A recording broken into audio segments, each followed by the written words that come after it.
My name is Mike McCabe. I'm faculty at the math department at the College of DuPage, and today we're going to be talking about how to approximate the margin of error. Now, to approximate the margin of error, what we want to do is we want to look at three things. We want to know what is the margin of error, when do we use the margin of error, and how do we actually approximate the margin of error. So before we start that, what I want to look at is the definition for population and samples. The population in a statistical study is the complete set of people or things that are being studied.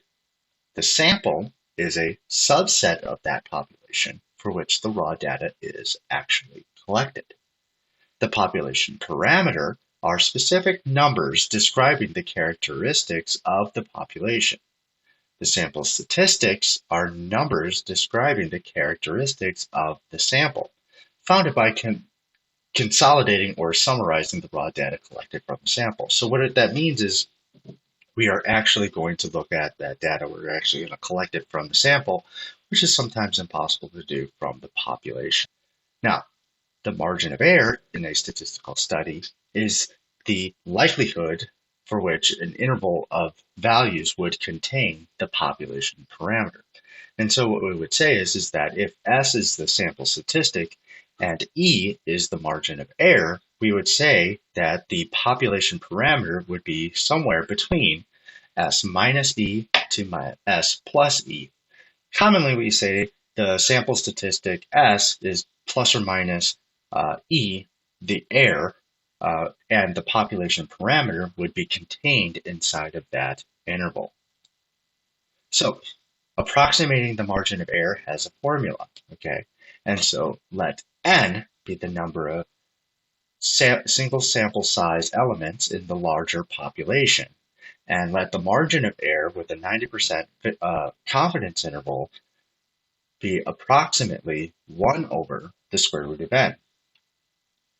So where would we actually use the margin of error?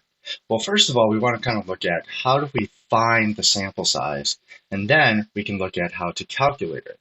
So one example for a sample size would be something like the national exit polls.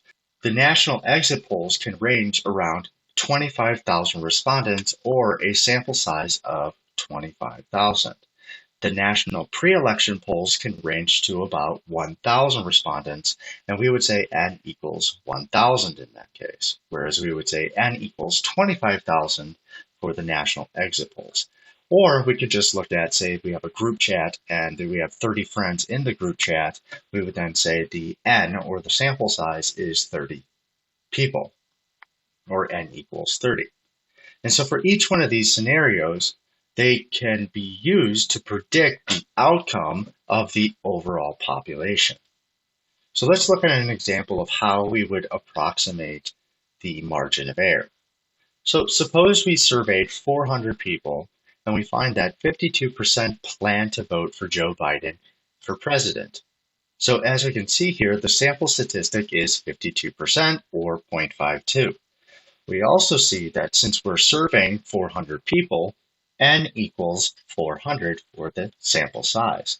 And so then to approximate it, we would do 1 over the square root of N, which is 0.05 or 5%.